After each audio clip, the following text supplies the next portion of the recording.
मेहमान का बता रहा था। अल्लामा हाफिज़ साद रिजवी साहब मेरे साथ हैं, तहरीक लब्बैक पाकिस्तान के अमीर हैं। अल्लामा साहब अस्सलाम वालेकुम। जी वालेकुम सलाम।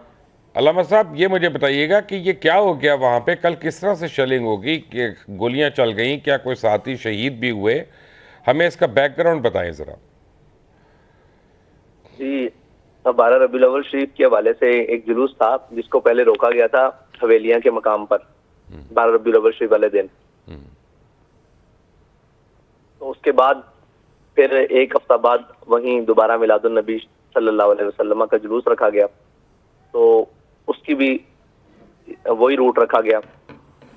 तो हवेलियां के करीब पहुंचने पर जुलूस के ऊपर शेलिंग शुरू हो गई, और शेलिंग शुरू हुई तो उसके बाद हमने जुलूस का वहां इख्तिताम कर दिया। और जैसे जुलूस का इख्तिताम किया तो हमने रुख मोड़ा तो वापसी पर फायर खोल दिया गया, और उसके बाद 13 जख्मी हैं जी बुलेट से, और 4 शहीद हो चुके थे। इन्ना लिल्लाहि व इन्ना इलैहि राजिऊन। अच्छा, मैंने तो हज़रत अपना जितनी बारी तहरीक लब्बैक पाकिस्तान के जलसे जुलूस देखे हैं, रैलीज़ भी देखी हैं, ये तो अब बेचारे अपना बहुत ही मासूम और बेज़रर से लोग हैं, कभी किसी के साथ कुछ नहीं करते, तो इनके ऊपर इतने जुल्म क्यों हो गया? जी, यही तो इनका जुर्म है कि ये किसी के साथ कुछ नहीं करते और ये कहते हैं हम मुहिब्बे वतन है। तो यहाँ है जुर्म ज़ईफ़ी की सजा, मर्ग मफाजात। तो यही उनको सजा मिल रही है कि वो मुहिब्बे वतन भी हैं, वो किसी को कुछ कहते नहीं है। जब कहेंगे तो फिर आप मुझे बताएं ना जी, इस मुल्क में अकलियत को के कुत्ते को एक पत्थर लग जाए तो सारा पूरी दुनिया शोर डालना शुरू हो जाती है।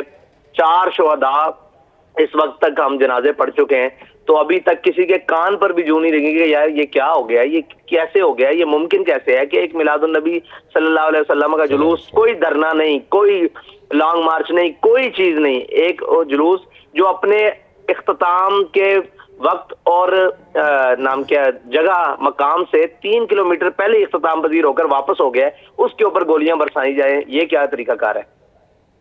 नहीं हज़रत, मुझे समझ नहीं आया, तो ये क्यों किया इन्होंने, मुझे ये तो बताएं।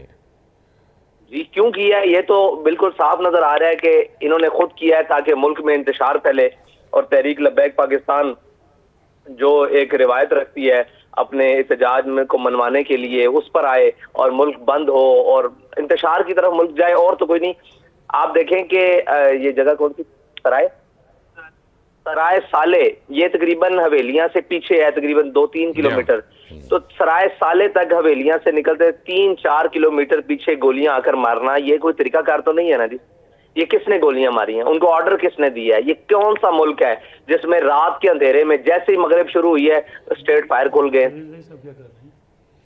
तो ये जब इख्तितामी दुआ हो गई, लोग अपने घरों को वापस जा रहे हैं। देखिए जी, एक बॉर्डर लाइन है जी, अच्छा बॉर्डर लाइन तक नहीं जा रहे, बॉर्डर लाइन से 3 किलोमीटर वापस नजर आ रहा है कि यहाँ पे कोई फिरका वाराना तसादुम ना हो जाए, तो यहाँ से वापस हो गए हैं, और 3 किलोमीटर आगे मजीद उनको पीछे से फायर मारे जा रहे हैं, पीछे से शेलिंग फायर, और सर में फायर, बख्तरबंद गाड़ियों से फायर, और जनाब ट्रॉलर के ऊपर फायर, कारकुनों के ऊपर फायर, गाड़ियों के ऊपर फायर। यानी कि देखने वाला रात को मंजर था कि हम कौन सी दुनिया में जी रहे हैं। ये यहाँ कोई कानून नहीं, ये जंगल से गुजर रहे हैं और जंगल वाले हमारे ऊपर कोई मतलब जैसे हमलावर हो गए।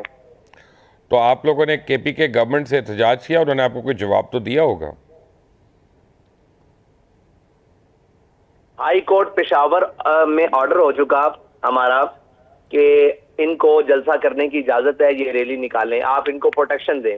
उसके बावजूद रात के टाइम ये सलूक किया गया। तो ये अच्छी प्रोटेक्शन दी उन्होंने आपको? जी, ये प्रोटेक्शन ये दी कि हम 4 शुहदा लेकर आ गए, 13 जख्मी लेकर आ गए। आप कह रहे हैं एहतजाज, हुजूर जब गोली आ रही हो तो एहतजाज कहाँ सुनता है कोई? मुझे आप बताएं, एक बंदा वापस घर जा रहा है, उसको पीछे से गोलियां लगनी शुरू हो जाए, वो एहतजाज करा के खड़ा हो गए? सही बात है। एहतजाज ना जी, ये मिलादुन नबी का जुलूस किया है हमने, और उसको खत्म करके हम घर को जा रहे हैं वापस को, तो पीछे से गोलियां आ गई हैं, तो एहतजाज करेंगे तो पता नहीं खुदा ना खास्ता ये तो बम फोड़ देंगे। मुझे ये बताएं कि तहरीक इंसाफ को आपसे कोई तो कोई डर होगा, या तो ये होगा कि जैसे कराची में आप लोग वोट ले रहे हैं, उसको कहीं पर रोका जाए, आपको डिस्करेज किया जाए, या किसी तरह बैन लगवाया जाए, कोई तो तहरीक मोहरत। इंसाफ को हमसे कोई डर नहीं है जी, तहरीक इंसाफ को हमसे कोई डर नहीं है। इस मुल्क के हर उस शख्स को हमसे डर है जो ये समझता है कि मैं अपना जनाब धौंस धांधली के साथ और अपने जबर के साथ इस मुल्क के अंदर राज करूंगा। उस हर शख्स को तहरीक लब्बैक या रसूलुल्लाह से डर है, और वही तहरीक लब्बैक या रसूलुल्लाह की राह में रुकावट है। और तहरीक इंसाफ ये चाहती है, उनके पास आपको पता है 8 घंटे गुजारने के लिए रोड के ऊपर नहीं खड़े हुए। तो तहरीक लब्बैक पाकिस्तान के पास एक बहुत अच्छी स्ट्रीट पावर है। वो ये चाहते हैं कि इनको रोडों के ऊपर निकाला जाए ताकि उसके साथ हम भी निकल कर आए। और तहरीक इंसाफ से हमारा इस चीज से मुआवजा ही नहीं, वो अपनी सियासत करे, अपना काम करे। हमारे सियासी हरीफ है, हम बात करते हैं, लेकिन मिलादुन नबी के जुलूस पर गोलियां बरसाना ये कौन सी तहरीक इंसाफ है, या ये कौन सी हुकूमत है, ये कौन सी एस्टेब्लिशमेंट है, कौन सी ब्यूरोक्रेसी है। अपने मुल्क के अंदर हवेलियां रोड के ऊपर आपके कौम के वतन के नौजवान बच्चे बूढ़े खून के अंदर नहाते रहे हैं रात के अंधेरे में। ये क्या तरीकाकार है?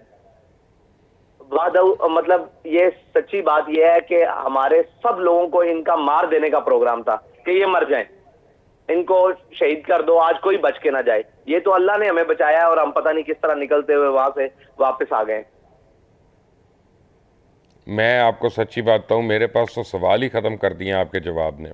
मैं आपसे क्या पूछूं, कितना मतलब जुल्म, आप ये इतनी देखें ना, मैं बर्बरियत। आपको ये कह रहा हूं कि अल्लाह की शान है कि पता नहीं हम आपके सामने आज कैसे गुफ्तगू कर रहे हैं और कैसे बच के आए हैं। जो रात के अंधेरे में इन्होंने किया है, सुबह फजर तक 4:30 बजे तक जो इन्होंने जुल्म और किया है कि मैं नहीं समझता कि दुनिया में कहीं भी ऐसे मुमकिन है। और शायद चोर और डकैत भी ऐसे नहीं करते जैसे इन्होंने हरकतें की हैं वहां पर। मुझे तो लाहौर का वो दिन याद है जब बंद रोड को दो तरफ से बंद किया गया था, बत्ती बंद की गई थी वहाँ पे, और फिर अंधाधुंध फायरिंग हुई थी जिसमें पता नहीं कितने लोग शहीद हो गए थे मौके पे ही, बाकी अस्पतालों में जाके, और जख्मियों को हम कुछ हमने। एहतजाज कर रहे थे, वो रोड बंद हुआ था, वो भी इन्होंने जुल्म की इंतहा दास्तान। ये तो हम घरों को वापस जा रहे हैं जलसा खत्म करके, वापस जा रहे हैं, गाड़ियां वापस जा रही हैं और पीछे से फायर फायर फायर फायर, फिर साइड से शेलिंग और फिर आगे से फायर ताकि ये पीछे आए और पीछे से फायर ताकि ये आगे जाएं। कहां जाएं भाई दुनिया में?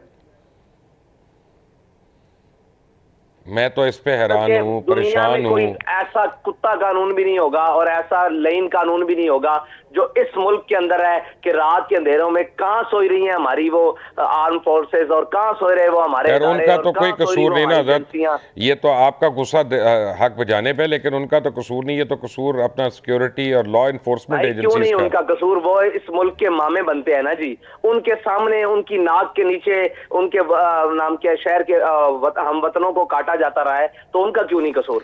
नहीं, उनका भी मैं कसूर है। इसलिए कह रहा हूँ, मैं इसलिए कह रहा हूँ कि लॉ इन्फोर्समेंट जो है, अब हाई कोर्ट ने जब उनको ये कहा था कि आप लोगों को इजाज़त दी जाए और उसको सिक्योरिटी दी जाए, तो सिक्योरिटी तो फिर वो सूबाई हुकूमत की जिम्मेदारी हो गई ना।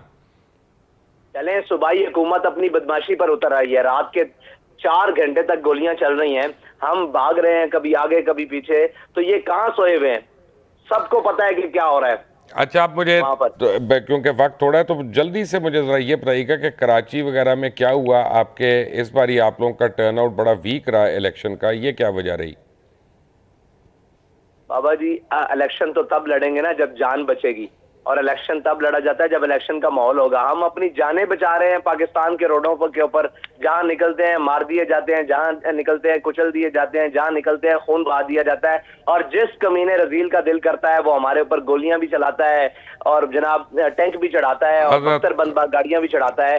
तो हम इलेक्शन खाक लड़ेंगे जी, हम तो यहाँ अपनी जान बचा रहे हैं। हज़रत अल्लामा साहब, आपका गुस्सा बिल्कुल हक बजानिब है, मैं आपके साथ हूँ, लेकिन बहरहाल हमें जब टेलीविज़न पे हम बात करते हैं तो थोड़ा सा हमें पार्लियामेंट्री लैंग्वेज को उसको अच्छा जी, मैं पार्लियामेंट्री लैंग्वेज में आप मेरी बात माइंड ना करें। एक यही तरीका रह गया है कि आप हम सबको मार दें, मतलब आपसे मुराद ये है कि ये हम सबको मार नहीं, दें। मैं तो आपके साथ हूँ। पार्लियामेंट में 366 लोग, मैं आपके साथ हूँ। पाकिस्तान में फिरते रहे, 122 करोड़ मार दें तो 366 लोगों की जरूरत है ना, उनसे पूरा मुल्क चला लें। ये सही कह रहे हैं।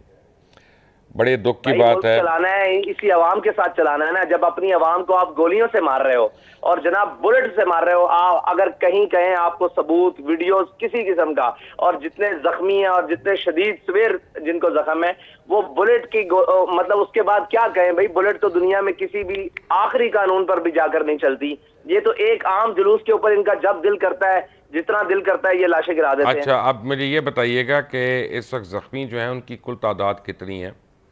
13 तादाद है जी। 13 तादाद है, और सारे शदीद जख्मी है जो। हॉस्पिटल में है यानी वो?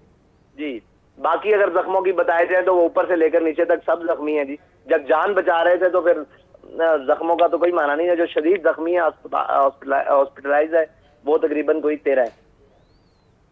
ठीक है, आपका बहुत बहुत शुक्रिया, आपने इस मौके पे हमें वक्त दिया और आपने बताया नाजरीन को कि कितना जुल्म हुआ आप लोगों के साथ और मासूम लोगों के साथ। अल्लाह ताला जो है हम सब पे रहम करे।